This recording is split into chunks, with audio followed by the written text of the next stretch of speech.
Alright guys, so I talked in one of the recent videos about the fusion, and I gotta say, the fusion I'm more and more a fan. We talked already about the epic, which is obviously super helpful, especially for the Dwarven faction, but also for other areas in the game. Granted, himself might be for newer free-to-play accounts a little bit too much and too resource heavy to really get. But we also talked about Gladewulf, and specifically in the context of me trying to break through a couple of stages in the Fire Knight, I was talking about him being a good alternative to Armiga, because while Armiga is great and I will very likely build one eventually, Gladewulf would probably help me in other areas too, namely when we're talking about the Cursed City, when we're talking about the Doom Tower, and also a couple of other aspects of the game. But for the Fire Knight, he seems to be extremely powerful. His A1 is pretty incredible and has a really nice decreased speed debuff that has an even higher chance of being applied than, for example, High Cartoon, which is the only other champion that I currently have that would be able to apply one in general. And then, of course, you also have the 3-hit on the A1, which allows you to apply this a little bit more reliably and also goes straight through that shield. So we're going to take a bit of a closer look at what I've built so far. I'm still in the process of actually building and equipping my Gladewulf, but he's already insane. I mean, honestly, that champion is fantastic. If you haven't gotten yourself one, you should definitely do it, and I'm going to show you right now exactly why that is. Alright, before we're jumping into the actual Fire Knight run, let me show you a couple of things that are actually fairly important for the run as at the moment.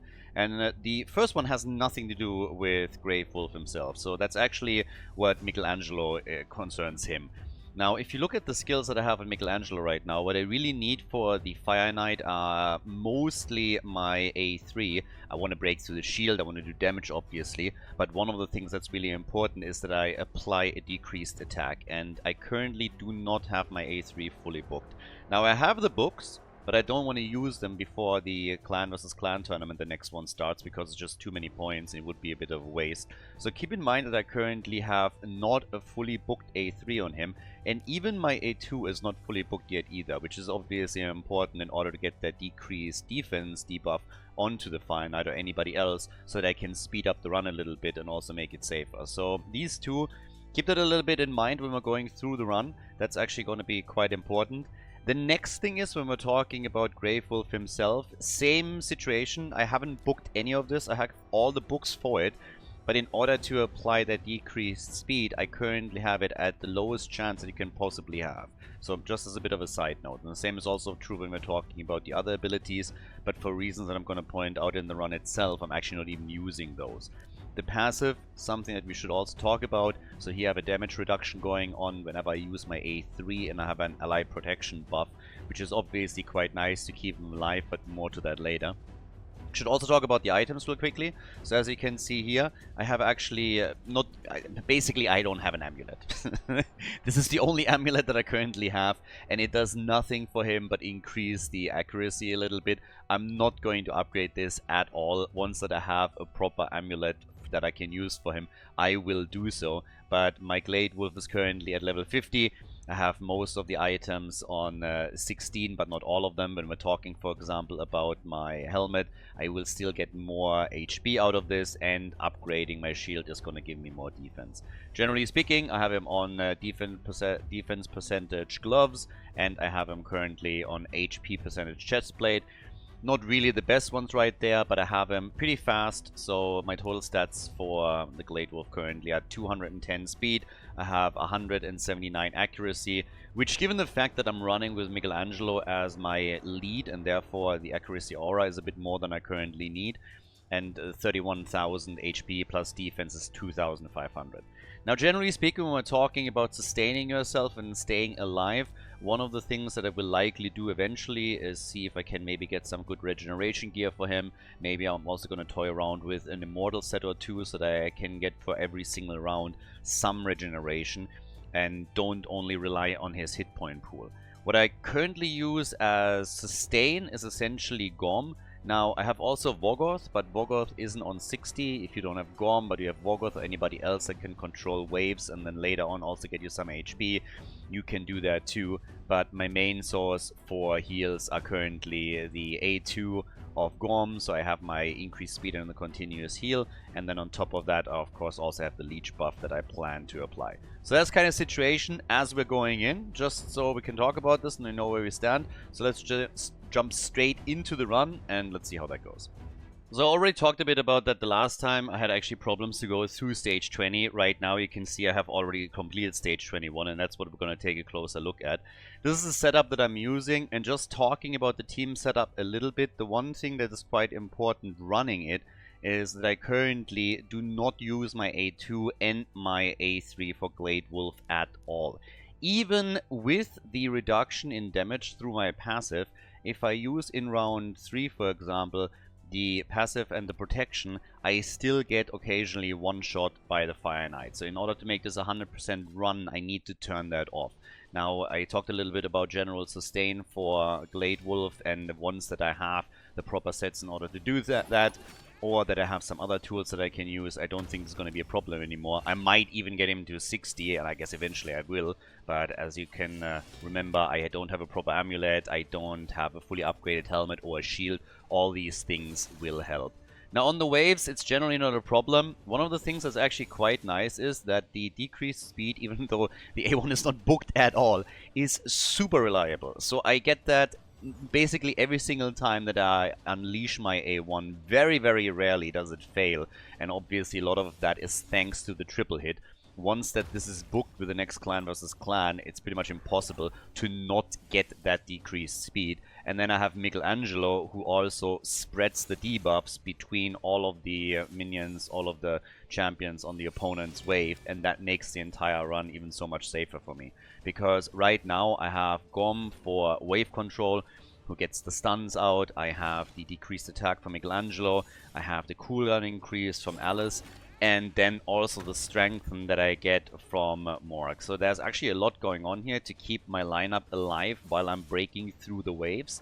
And it's very, very reliable. So we're currently in stage 21, which is already enough for me to farm regeneration, savage gear and others reliably with 5 and 6 star as the only result.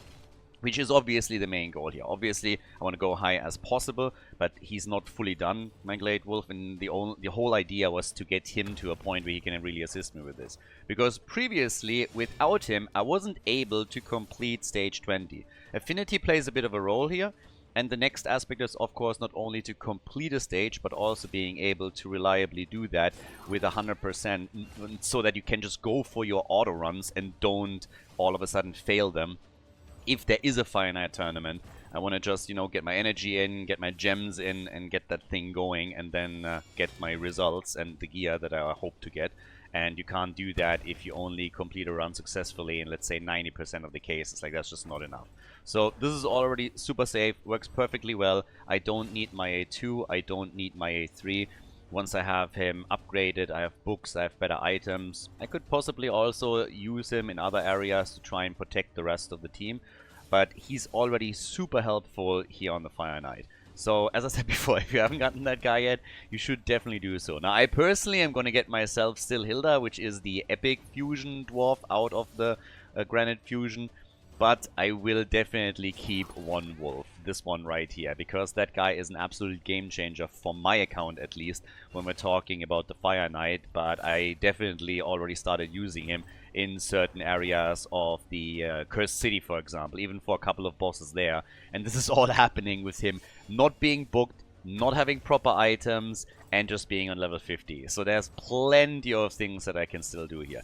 The one thing I should have probably pointed out already is I have masteries for him. So I have actually masteries for my Gladewulf right now, and I went down the accuracy tree so that I have a higher chance of applying my decreased speed. But you can see that when we're now going to the Fire Knight, I mean, he's super helpful here too, but this is actually a run where things don't go as perfect as you would want to. One of the problems that I had with this run, which I really just literally recorded before we went into this because I needed a good example of it, is that the decreased attack just didn't properly apply. You can see how much damage actually is being done here by the Fire Knight, and this is one of the unluckiest runs that I had in the entire time. So it's a really good example of what happens when things don't go well for you. And even in this situation, my Gladewulf takes lots of damage, but I apply my decreased speed, and I am immediately in a position where I can get so many more hits in on the Fire Knight, and he just keeps going. Now the strength buff obviously helps, But you realize that we now have already gone through 3 attacks on the side of the Fire Knight, and I've had no decreased attack applied on the Fire Knight, no decreased healing, which I get through Gom. So this is really one of the worst runs that I had on level 21 on auto, and it's still working quite nicely. And this is exactly the beauty of what I was talking about earlier. Just having finally a tool that not only helps me to break through the shield, but also slows the Fire Knight down is pretty incredible for me right now. If you have Armiga or you still want to use Armiga, I honestly think using the 2 of them in tandem would also work extremely well. If I, for example, had a build Armiga at this point, I would most likely replace maybe my Dwarf with Armiga just to get even more turn meter control on the Fire Knight and then being able to do that. But even like this, it's already 100% on auto. And this is, again, one of the worst runs. Still, we have now how many rounds into the Fire Knight, and I have still not applied a single decreased attack, which is usually quite easy, and will obviously be on 100% once that I get the books into Michelangelo, which is going to happen with the clan versus clan tournament. But Gladewulf, he applies the decreased speed reliably. I have multiple champions now that can help me to break through the shield of the Fire Knight, and things therefore are running quite nicely.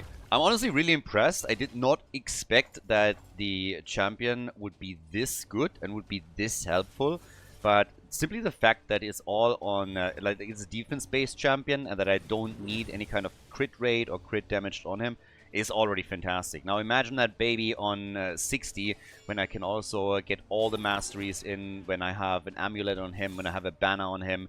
I can reduce the speed a bit, he's currently too fast. I can give him some self-sustain with a regeneration set, with immortal sets. I mean, hell, you could even technically think about getting him into a lifesteal set, for example. He gets enough damage through that you could do the sustain through lifesteal and don't have to rely on any of the other ones. So depending on what you have lying around there, there's plenty of tools where you can give him more sustainability and you don't rely on that healing that I'm getting from Gom at this point in time. But even with the weak version that I'm running right now, level 21, stage 21, no problem whatsoever. Now, if I manual things, I can break through more stages for sure. If I want to run this on auto, I will have to equip him a little bit better. But for the next Fire Knight tournament, for example, I'm already set. I have enough gems currently saved up, I have energy saved up. I have been focusing on the Dragon Knight so far, more so, on the Dragon Lair, more so than anything else, as we talked about. But I will get my Savage gear in for sure. So super happy with the progress here, and things are working extremely well with this champ. And just to give you a quick idea, let's have a look at the masteries. So as I already said, I'm currently coming down the offense tree. I would then probably go over to War Master, would be one of the options that we're talking about currently in this one. We have something that can only occur once per hit. Oftentimes you can also go into Helm Smasher then. I could try to break over into Giant Slayer 2, which obviously is also another really nice tool to use here. But we'll see. I mean, at this point, I gotta be honest with you, my main concern was actually getting the getting Sniper and getting also Master Hexer. Those were the 2. I've been thinking for a while about going into Eagle Eye for more accuracy, but I don't think I'm going to do that because currently I have more than enough. So very, very happy with the progression of the champion. And if you look at the reviews, I mean, Fire Knight, he is absolutely stellar there. If you upgrade him even higher and you get him to 60, you have a banner, you have a proper amulet, then you can do so much with him. And we're not even talking about relics or about blessings here. So keep that in mind when you're trying to build him. And I can heavily recommend that you grab one of those before the event is over. Because even with him not being fully built yet, he's been a huge asset to me and has helped me to really break through the Fire Knight. And I'll probably now build him further, upgrade the items, upgrade my helmet to 16, get my shield to 16, and then farm with the next Fire Knight event items that I might even use for him. And we'll see. Currently I use most of the good lifesteal gear that I have, but once that I'm done with that, I might just use that to give him more sustain and then use some of the other abilities too to help the team out even further. But very happy with it, so make sure that you get a Gladewulf. if high cartoon for you is not an option. Again, the reason why I'm actually not using my high cartoon here is multiple ones. First of all, I don't want to invest the books. She has a lower chance also to apply that decreased speed, so she's worse in that situation. And on top of that, she also is not able to break through shield that easily because she doesn't have a triple hit. She comes with other advantages, of course, specifically since she has an increased speed, so I would not need Gorm in order to do that. And she has, on top of that, of course, also the Shamanic Lightning over here for more turn meter control. So I'm not saying that she is bad in that slot. I'm just saying that you do need to book her if you want to do that, and you also do need to equip her with different items. Mine is fully built for speed. I have nothing upgraded more than I need to. This is all about getting her fast for Arena, and that's it. But when we're talking about Gladewulf, the books are much easier to come by. He is super easy to equip as well, so definitely something to get for yourself. Now, I'm going to push this further, and once that I'm hitting the maximum, the Fire Knight, I'm also going to give you an update on Gladewulf. If you have any questions around building him or anything that you need to know before you build the champion for yourself, drop a comment into the comment section. Always happy to help out here, and I hope this was helpful, and I see you guys in the next one. Have a good one.